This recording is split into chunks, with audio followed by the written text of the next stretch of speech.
បាទជម្រាបសួរបាទសូមជម្រាបសួរម្ដងទៀតបងប្អូនជនរួមជាតិទាំងអស់គ្នាជាពិសេសបងប្អូនដែលកំពុងបម្រើការងារនិងស្នាក់នៅប្រទេសកូរ៉េថ្ងៃនេះពួកយើងបានសម្រេចចិត្តធ្វើ podcast នេះឡើងតាក់ទងជាមួយនឹងព្រឹត្តិការណ៍សង្គមដែលទើបតែកើតឡើងហើយមានភាពក្តៅគគុករវាងប្រទេសយើងជាមួយនឹងប្រទេសកូរ៉េដែលរាជរដ្ឋាភិបាលរបស់កូរ៉េគឺប្រធានាធិបតីគាត់បានចោទថាទីក្រុងភ្នំពេញគឺជាទីក្រុងអក្រិតកម្មអញ្ចឹងយើងនឹងលើក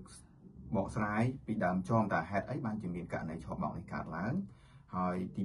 2គោលបំណងនៃការធ្វើ podcast នេះគឺក្នុងនាមយើងជាជនជាតិខ្មែរដែលរស់នៅលើប្រទេសកូរ៉េនៅក្នុងប្រទេសកូរ៉េនេះគូឆ្លើយតបយ៉ាងណាជាមួយនឹងព្រឹត្តិការណ៍នេះដើម្បីធ្វើឲ្យស្ថានភាពប្រសើរជាងមុនបាទអញ្ចឹងកុំឲ្យខាតពេលយូរខ្ញុំសូមទុកពេលនេះឲ្យអ្នកគ្រូលីដាដើម្បីបកស្រាយថាដើមចមរឿងរ៉ាវពីដំបូងវាពាក់ព័ន្ធនឹងរឿងអីខ្លះទើបបានមានករណីនឹងកើតឡើងចាចំពោះការឆ្លើយតបទៅខាងសំណួររបស់លោកគ្រូវិញចំពោះបញ្ហាហ្នឹងគឺកើតឡើងដោយសារមាននិស្សិតកូរ៉េវ័យ22ឆ្នាំបានប្រទះឃើញស្លាប់នៅ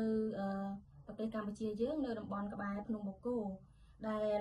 តាមរបាយការណ៍ហ្នឹងគេឃើញថាសាកសពហ្នឹងគឺបានរកឃើញនៅថ្ងៃទី8ខែសីហាយើងនេះបើយើងគិតទៅវាម្លងជាង2ខែមកទៅហើយប៉ុន្តែបញ្ហាដែលពាក់ព័ន្ធគឺវាមានបញ្ហារឿងចម្រូងចម្រាសច្រើនបន្តិចដែលមានការលើកឡើងថាប្រទេសយើងមានជាប់ពាក់ព័ន្ធទៅនឹងការឆបោកតាមវិស័យអនឡាញឬក៏ខាងគម្រាមការចាប់ពង្រត់ឬក៏អីជាច្រើនករណីផងដែរបើយើងសង្កេតមើលឃើញថារយៈពេលថ្មីនេះឃើញរបាយការណ៍ខាងប្រទេសកូរ៉េគាត់បានលើកឡើងមកថាការនៅក្នុងពីឆ្នាំមុនលោកគ្រូក្នុងឆ្នាំ2024ករណីចាប់ចម្រិតឬក៏អីនៅខ្មែរយើងមានតែជាង200ករណីជាងទេប៉ុន្តែមកដល់ឆ្នាំ2025នេះគិតត្រឹមខែ8គឺចំនួនការចាប់ចម្រិតតាមអនឡាញឬក៏ការឆបោកអីហ្នឹងវាកើនឡើងរហូត300ករណីជាងបញ្ហានេះគឺជាបញ្ហាដែលគួរឲ្យកង្វល់ហើយបញ្ហាដែលរសើបជាងគេហ្នឹងគឺបញ្ហាដែលនិស្សិតប្រុសម្នាក់ដែលគាត់ត្រូវបានគេចាប់ធ្វើទរណកម្មរហូតដល់ស្លាប់នឹងឯងដែលឃើញមានការលើកឡើងច្រើនទៅតាមក្រសួងសារព័ត៌មានឬអីជាច្រើនហើយសូម្បីតែប្រធានាធិបតីកូរ៉េក៏គាត់បានជជែកពីបញ្ហានឹងដែរហើយចំពោះសារព័ត៌មានការពីវិស័យមិញយើងអានហើយយើងមានអារម្មណ៍ថាឈឺចាប់ដែរដោយសារយើងជាខ្មែរដូចគ្នាដែលឃើញលោកប្រធានាធិបតីគាត់លើកឡើងថាប្រទេសកម្ពុជាយើងជាទីក្រុងអ ுக ្រិតកម្មខ្ញុំគិតថាបងប្អូនទាំងអស់គ្នាក៏បានឃើញពីបញ្ហានឹងទាំងអស់គ្នាដូចគ្នាអញ្ចឹងចំពោះសារបែបនេះយើងឃើញទៅក្នុងនាមយើងជាខ្មែរយើងមានអារម្មណ៍ថាឈឺចាប់ប៉ុន្តែបូកជាមួយនឹងការឈឺចាប់ហ្នឹងគឺយើងត្រូវស្វែងយល់ពីប្រភពបញ្ហានិងដំណោះស្រាយវិញដោយសារតែបើយើងមើលព័ត៌មានទៅគឺការចាប់ចម្រិតឬក៏អីហ្នឹងគឺដោយសារតែជនជាតិចិនឬក៏មានការរួមជាមួយជនជាតិកូរ៉េដែរទើបគាត់អាចបោកគ្នាគាត់បានអញ្ចឹងណាប៉ុន្តែគ្រាន់តែថាបញ្ហាហ្នឹងកើតឡើងនៅក្នុងប្រទេសយើងដូច្នេះហើយយើងក៏មានចំណាយក្នុងការទទួលខុសត្រូវដែរអញ្ចឹងចំពោះបញ្ហានោះក៏ដូចគ្នាឥឡូវឃើញថាខាងភ្នាក់ងារពាក់ព័ន្ធក៏ដូចជាខាងមន្ត្រីប៉ូលីសយើងកំពុងធ្វើការយ៉ាងសកម្មផងដែរជាមួយស្ថានទូតបើខ្ញុំមើលតាមព័ត៌មានថ្ងៃមិញណាលោកគ្រូបាទអញ្ចឹងអ្នកគ្រូតាក់ទងជាមួយនឹងរឿងដំបូងបុគ្គលណាអ្នកឲ្យបុគ្គលណាតាក់ទងទៅនិស្សិតហ្នឹងហើយរហូតដល់មានការឆបោកបានអញ្ចឹង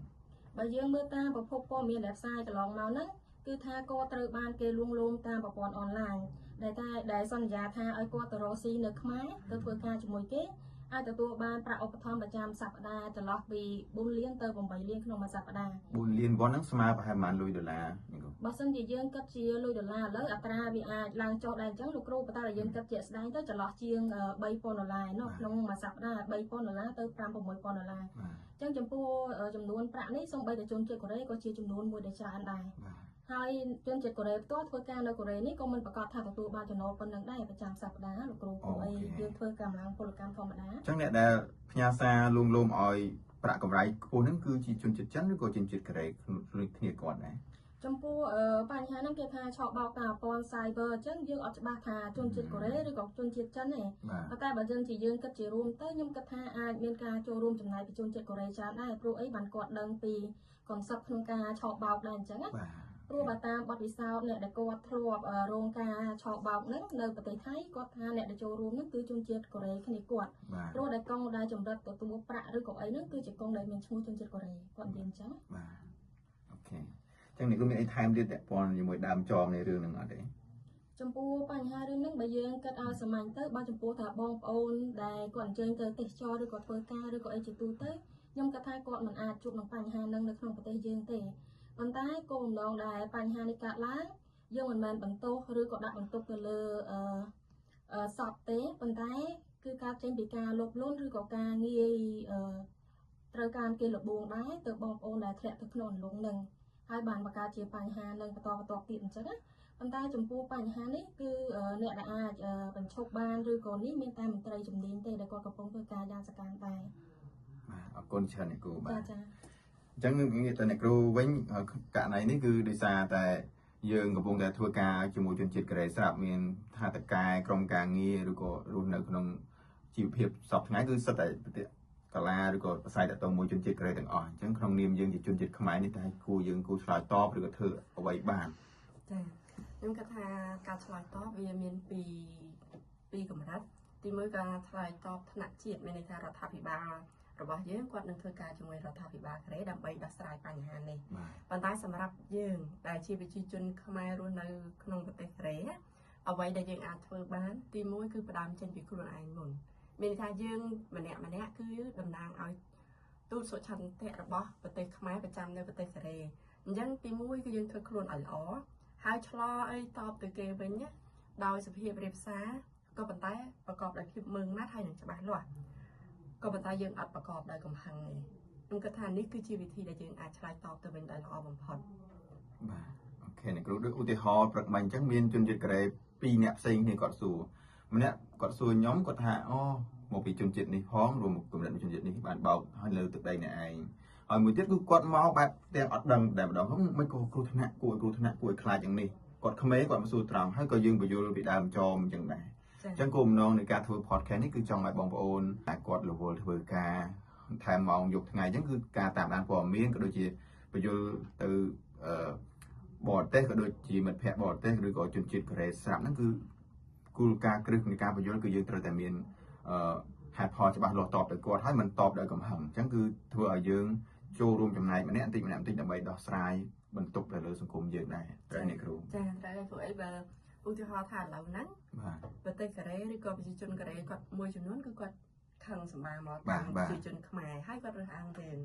តែបើយើងតបទៅគាត់វិញដោយកំហឹងវាអត់មានអីថាពីថាយើងបង្កើតទៅជាការរើសអើងគ្នានឹងគ្នាមានអ្នកខ្មែររើសអើងកូរ៉េរើសអើងខ្មែរអញ្ចឹងខ្ញុំគិតថាវាមិនមែនជាដំណោះស្រាយល្អយល់ល្អយើងគួរតែដោះស្រាយដោយសន្តិវិធីយើងអាចស្វែងរកពីប្រភពមូលហេតុហើយបញ្យល់ប្រាប់គេទៅតាមរឿងហេតុហ្នឹងទៅពីព្រោះអ្នកដែល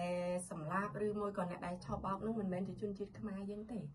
យើងក៏ជាផ្នែកមួយនៃអ្នកដែលរងគ្រោះដែរព្រោះបញ្ហានេះគេធ្វើនៅក្នុងប្រទេសយើងក៏វាប៉ះពាល់ដល់មុខមាត់ប្រទេសយើងដែរបាទ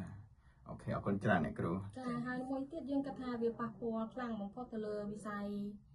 ទេសចរខ្មែរយើងដែរដែលធ្វើឲ្យបរទេសដោយគាត់បើសិនជាគាត់ឃើញតែព័ត៌មានមួយជ្រុងគាត់មានអារម្មណ៍ថាប្រទេសយើងអសន្តិសុខខ្លាំងមិនគួរទៅលេងឬក៏អីអញ្ចឹងទៅអញ្ចឹងក៏ជាបញ្ហាកង្វល់មួយដែររហូតដល់សូម្បីតែខាងព័ត៌មានកូរ៉េគេដាក់បំរាមថាមានតំបន់ចំនួន13នៅខ្មែរយើងដែលគេអត់អនុញ្ញាតឲ្យទៅលេងអញ្ចឹងក៏ខ្ញុំសូមជម្រាបជូនបងប្អូនត្រួសទៅថាក្នុងនោះគឺមានខាងឧត្តរមានជ័យ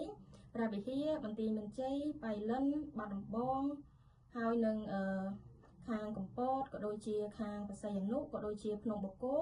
ហើយប៉ាជាពិសេសភ្នំពេញយើងតែម្ដងហើយភ្នំពេញយើងជាតំបន់ទីក្រុងមួយដ៏ធំក៏ដូចជារាជធានីមួយដ៏ធំដែរនៅពេលដែលមានការបង្ហាញបំរាម5បែបហ្នឹងគឺវាអាចប៉ះពាល់ខ្លាំងទៅលើមុខមាត់ក៏ដូចជាវិស័យទេសចរយើងផងដែរអញ្ចឹងអរគុណសម្រាប់បងប្អូនដែលចូលរួមទស្សនាហើយផ្ដល់ជាមតិយោបល់ផ្សេងក៏ដូចជាចូលរួមចំណែកក្នុងការធ្វើដោះស្រាយបញ្ហានេះព្រោះម្នាក់គឺឆ្លើយទៅកាន់ជនជាតិកូរ៉េម្នាក់ឬ2នាក់ជាហត់រួចទេគឺតែងតែមានតកែមិត្តភ័ក្តិសួរអញ្ចឹងក្នុងនាមយើងជាជនជាតិខ្មែរមិនប្រកាន់និន្នានយោបាយគឺបងប្អូនតែងតែឆ្លើយតបទៅកាន់ពួកគាត់ដោយវិជ្ជមានហើយតំណាងឲ្យខ្មែរទាំងអស់គ្នាធ្វើម៉េចឲ្យយើងឆ្លងកាត់ដំណាក់កាលដែលគេលីពណ៌ក្តីជាពិសេសយើងទើបតែមានសង្គ្រាមក្តៅគគុកជាមួយនឹងនិយាយអីខ្លីគឺផ្ទះលេខ2គឺយើងអត់ទាន់បានធូរថយនៅឡើយអញ្ចឹងយើងដើម្បី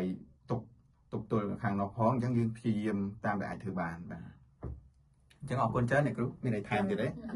អូខេហើយក៏អរគុណបងប្អូនទាំងអស់គ្នាដែលចំណាយពេលដ៏មានតម្លៃតាមដានសម្ដាប់នៅ podcast ខ្លីរបស់ពួកយើងខ្ញុំហើយចំពោះការនិយាយទៅនេះបើមានការខុសឆ្គងដោយប្រការណាមួយសូមបងប្អូនខន្តីអធិស្ឋានទាំងអស់គ្នាបាទធម្មតាការចែករំលែកតែតែមានចំណុចខ្វះខាតអញ្ចឹងសូមជួយបំពេញគ្នាហើយយើងធ្វើ ធ្វើគោលការណ៍រួមនេះមួយទៅកាន់សង្គមយើងព្រោះបញ្ហានេះគឺធ្លាក់មកលើយើងទាំងអស់គ្នាអញ្ចឹងយើងដោះស្រាយម្នាក់បន្តិចទាំងអស់គ្នាទៅវិញបាទដោយភាពវិជ្ជមានទាំងអស់គ្នាអរគុណច្រើនសូមជម្រាបលា